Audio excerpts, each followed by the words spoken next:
करण्याचा निर्णय झी 24 तासच्या एसआयटीनं केला। एसआयटीनं जेव्हा वेगवेगळ्या जिल्ह्यातील वाहनांची स्थिती पडताळून पाहिली तेव्हा धक्कादायक वास्तव समोर आलं।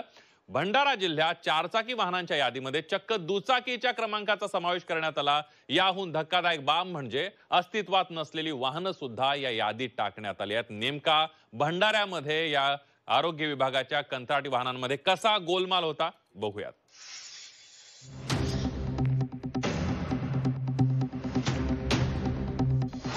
भंडाऱ्यात बालकांची अनियमित तपासणी।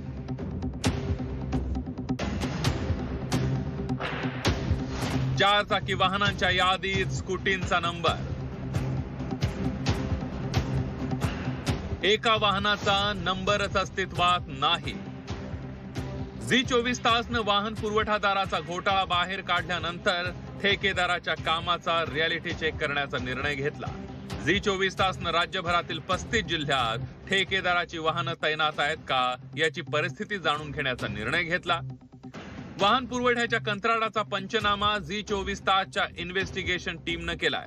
त्यात समोर जी तथ्य आली आहेत ती हादरवून सोडणारी आहेत। भंडारा जिल्ह्यात झी 24 तासची एसआयटी पोहोचली। तिथलं वास्तव तर भयानक होतं। भंडारा जिल्ह्यासाठी 16 वाहनं देण्यात आल्याचं सांगण्यात आलं। ठेकेदारानं दिलेली यादी आम्ही लक्षपूर्वक पाहिली। यातला MH14 FV 8876 हा वाहन क्रमांक चेक केला। हा वाहन क्रमांक चक्क एका स्कूटीचा निघाला। याचा अर्थ हे वाहन कागदावर धावत होतं।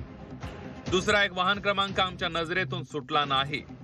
हा क्रमांक होता MH31 EQ 0809। धक्कादायक बाब म्हणजे या क्रमांकाचं वाहनच महाराष्ट्रात अस्तित्वात नसल्याची माहिती समोर आली आहे। याचा अर्थ 16 पैकी 14 वाहनच भंडाऱ्यात अस्तित्वात होती। आता आम्ही अस्तित्वात असलेली वाहनं आणि त्या वाहनात वैद्यकीय पथक तपासणीसाठी गावोगावी जातात का याची पडताळणी करण्याचा निर्णय घेतला। कागदपत्रानुसार 27 फेब्रुवारीला भंडारा तालुक्यातल्याच मोटोरा गावात तपासणी शिबिर झाल्याची माहिती होती। मग आम्ही याची सत्यता जाणून घेण्यासाठी मोटोरा या गावातील अंगणवाडीत गेलो। तिथे राष्ट्रीय बाल स्वास्थ्य योजनेचं पथक कधी आलं होतं याची चौकशी केली। तेव्हा जे ऐकलं ते धक्कादायक होतं। आमच्याकडे जे आरोग्य तपासणीचं काम होतं सर ते आमच्याकडे झालेलेच नाही आहे आणि ते 27 ला तुम्ही ते लिस्ट घेऊन आले सर आणि आम्हाला विचारता तर आमच्याकडे ती तपासणी झालेलीच नाही 27 ला आणि याची आधी 1 महिन्यापूर्वी पण नाही झाली। त्याची आधी झाली 3 महिन्यांनी। ते होतात कॅम्प ते होतात पण ते 0 ते 6 वर्ष वयोगटातील मुलांची तपासणी आमच्याकडे झालेलीच नाही आहे। आम्ही तिथूनच जवळ असलेल्या बेलगावात गेलो। तिथल्या सरपंचांना आम्ही आरोग्य विभागाच्या पथकाकडून लहान मुलांची तपासणी झाली का याबाबत चौकशी केली। त्या सरपंचांनीही आरोग्य विभागानं दावा केलेल्या दिवशी तिथं कोणत्याच प्रकारची तपासणी झाली नसल्याचं सांगितलंय। आमच्या गावामध्ये तपासणी वगैरे काहीच नाही झाली आहे आणि ते जे म्हणत आहात की 28 तारखेला कॅम्प वगैरे लागला का बा म्हणून, तर मी अंगणवाडी सेविका आणि आमच्या आशा वर्कर आहेत यांना सर्वांना विचारलं पण काहीच माहिती नाही आहे म्हणत आहेत आणि आमच्या ग्रामपंचायतलाही काही पत्र वगैरे काहीच आला नाही आहे। राष्ट्रीय बाल स्वास्थ्य कार्यक्रमातला सावळा गोंधळ समोर आलाय। याबाबत आम्ही भंडारा जिल्ह्याचे जिल्हा पर्यवेक्षक केवल सिलेकर यांची भेट घेतली। त्यांना झालेला प्रकार सांगितला। सुरुवातीला त्यांनी ताकास्तूर लागू दिलं नाही, पण जेव्हा एसआयटी कडे भक्कम पुरावे असल्याचं त्यांच्या लक्षात आलं तेव्हा त्यांनी कामात अनियमितता असल्याची कबुली दिली आहे। याबद्दल आम्ही आताच एक चौकशी समिती गठीत करत आहोत। आता आम्ही त्या चौकशी समितीमार्फत प्रत्यक्षात तिथे जाऊ की गेले की नाही गेले की फक्त कागदावरच आकडे दाखवले आहेत, आम्ही याची चौकशी करू। जी वाहनं भंडारा जिल्ह्यात धावत होती त्या वाहनांचे इन्शुरन्सची मुदत संपली होती।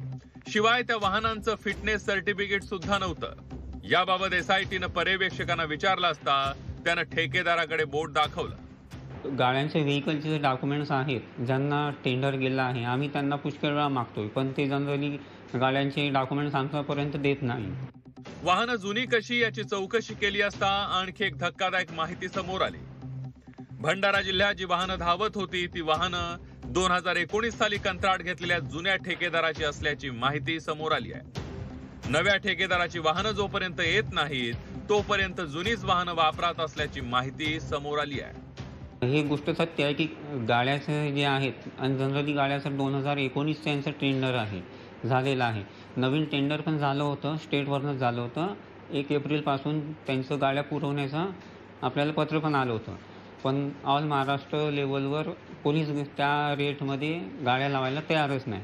त्यामुळे स्टेटवाल्यांचं म्हणणं आहे की जे जुन्या व्हेकल आहेत तुमचा, त्याच व्हेकल तुम्ही कंटिन्यू चालू ठेवा. 19 ते 20 पर्यंत एक ऑर्डर आहे त्यांना करारनामा केल्यानुसार, आणि त्याच्यानंतर 20 नंतर आतापर्यंतचा आहे. परंतु मधामध्ये पुन्हा एक प्रक्रिया झालेली होती, परंतु त्यांनी नवीन जे वेंडर आहे, नवीन वेंडरनी अजून गाड्या सुरू केलेल्या नाही आहे.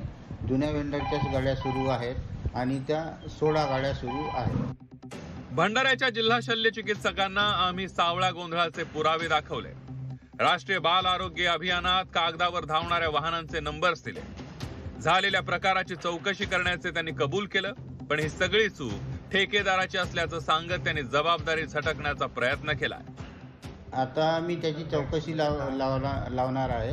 त्या चौकशीमध्ये जे कोणी दोषी आढळतील, समजा वेंडर असो किंवा आमचे कर्मचारी असो, ॲक्च्युली ती वेंडरची जबाबदारी आहे.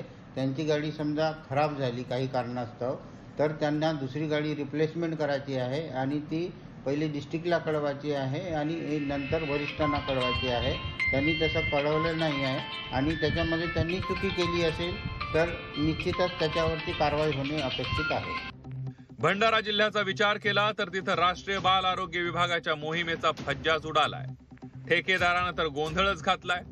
सरकारी वाहन म्हणून एक स्कूटी कागदावर धावतीये. कागदावरच आरोग्य तपासण्या होत आहे.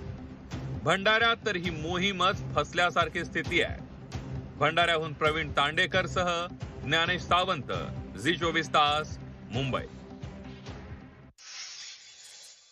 आपण बघितलं कशा प्रकारे हा सावळा गोंधळ झालेला आहे, कंत्राटदारांनी कशी सरकारची लूट केलेली आहे. आणि याविषयीच बोलण्यासाठी सामाजिक कार्यकर्ते अंजली दमानिया सुद्धा आपल्या सोबत आहेत. अंजलीताई, तुम्ही हा सगळा रिपोर्ट बघितला असेल, झी 24 तासनं केलेले इन्व्हेस्टिगेशन बघितलं असेल, काय प्रतिक्रिया तुमची याच्यावर? मला आता काय बोलू आणि काय नको असं झालंय, कारण आता तुम्ही इतका डिटेल्ड अभ्यास करून हे सगळं सत्य बाहेर आणलंय आणि याच्यात आपण बघतोय की बाबा गाड्यांच्या नावावर स्कूटी धावतेय. कोणाचीही या लोकांना पडलेली नाहीये. अगदी बाल आरोग्यापासून म्हणा किंवा मागे झालेला THR स्कॅम म्हणा, यांना इतकी आता पैशाची हाव झाली आहे की ते कशाचं काहीच बघत नाहीयेत. म्हणजे सगळीकडे पैसे खाणं, लुटणं, याच्याशिवाय या ना मंत्र्यांना काही सुचतंय, ना त्या कंत्राटदारांना काही सुचतंय, ना आता या खालच्या अधिकाऱ्यांना. आणि स्टँडर्ड आपला डायलॉग मारायचा की याची आम्ही आता चौकशी करणार आहे, याची उच्चस्तरीय चौकशी करणार आहे. साध्य काहीच होत नाहीये. म्हणजे मला तर हे ऐकून आता तुमचा पूर्ण रिपोर्ट मी ऐकत होते, इतकं शॉकिंग आणि इतकं किळसवाणी वाटतं की हे काय आहे, आता कुठल्या दिशेने आपण जातोय आणि कसं थांबवणार आहे आपण हे सगळं. अगदी. त्यामुळे आता कारवाई काय केली जाते हे बघणं महत्वाचं ठरणार आहे. अंजलीताई, आम्ही सुद्धा या सगळ्याचा पाठपुरावा करत राहणार आहोत. धन्यवाद, तुम्ही झी 24 तासशी बोललात त्याबद्दल. ज्ञानेश सावंत आपले प्रतिनिधी आपल्या सोबत आहेत. ज्ञानेश, आपण बघतोय की कशा पद्धतीनं सरकारला खरं तर चुना लावण्यात आलेला आहे. बाल आरोग्य जे आहे ते बाल स्वास्थ्य सुद्धा या ठिकाणी वासनात गुंडळून ठेवल्याची परिस्थिती आहे, तर दुसरीकडे आरोग्याकडे दुर्लक्ष आणि सरकारच्या तिजोरीवर डल्ला. एक देवेंद्र फडणवीस महाराष्ट्राचे मुख्यमंत्री झाल्यानंतर त्यांनी 100 दिवसांचा आढावा घेऊन टार्गेट दिलं आणि त्याच्यामध्ये स्वच्छ प्रशासन कसं असू शकतं याचं एक उदाहरण त्यांच्या पुढे मांडलं होतं. 8 जानेवारीला आरोग्य खात्याची एक महत्वाची बैठक सह्याद्री अतिथीगृहावर होती. त्या बैठकीला मी होतो तेव्हा स्ट्रिक्टली सांगितलं होतं त्यांनी की आरोग्य खात्याचा कारभार कसा असावा. त्या अनुषंगानं प्रकाश आंबेडकरांची एक दिशा त्यांनी आखलेली आहे. त्या अनुषंगानं ते कारभार त्यांचा सुरू आहे. मात्र या आधीच्या मंत्र्यांनी जे काही प्रकरणं केलेली आहेत, टेंडर काढलेले आहेत आणि त्याच्या नियम अटी शर्ती आहेत आणि ठराविक ठेकेदार अनेक योजनांमध्ये बसलेले आहेत, हा सगळा गोंधळ मिटवताना खरं तर प्रकाश आंबेडकरांच्या नाकीनऊ येणार आहे. या योजनेमध्ये आता अंजली दमानिया म्हणाल्या तसं चौकशी आणि अनेक बाबी पुढे येतील. आता चौकशी होईल, मग त्यातून आम्ही कारवाई करू, दंड करू, ठेकेदाराचं काम काढून घेऊ, अशा गोष्टी सांगितल्या जातील. मला असं वाटतं की जेव्हा आपण हे सगळं इन्व्हेस्टिगेशन केलेलं आहे त्यातून अनेक पुरावे पुढे आलेले आहे की जिथे कामच होत नाही. मी असं म्हणेल 1213 वाहनांपैकी 120 वाहनही ज्या योजनेतल्या मूळ मूळ वाहनांच्या संख्येपैकी 10% वाहनं ही रस्त्यावर नाहीयेत. याच्यापेक्षा मोठा फ्रॉड काय असू शकतो? बिलकुल. दुसरीकडे त्यांना 2-3 वर्षांचा विचार करून त्यांना अगदी अगदी ज्ञानेश, एक ब्रेकिंग बातमी येते, मी तुम्हाला थोडंसं थांबवतोय. आताच्या घडीची एक सगळ्यात मोठी बातमी बघतोय. आरोग्यमंत्री प्रकाश आंबेडकरांकडून बातमीची दखल घेण्यात आलेली. आताच्या घडीची सगळ्यात मोठी बातमी. तथ्य पाहून आरोग्यमंत्री भूमिका मांडणार आहेत. झी 24 तासच्या बातमीला आरोग्यमंत्र्यांनी दखल घेतली आणि झी 24 तासला आरोग्यमंत्र्यांनी माहिती दिली आहे. आरोग्यमंत्री प्रकाश आंबेडकर यांनी बातमीची दखल घेतली आहे. तथ्य पाहून आरोग्यमंत्री आपली भूमिका मांडणार आहेत. झी 24 तासला आरोग्यमंत्र्यांनी या संदर्भातली माहिती दिलेली आहे.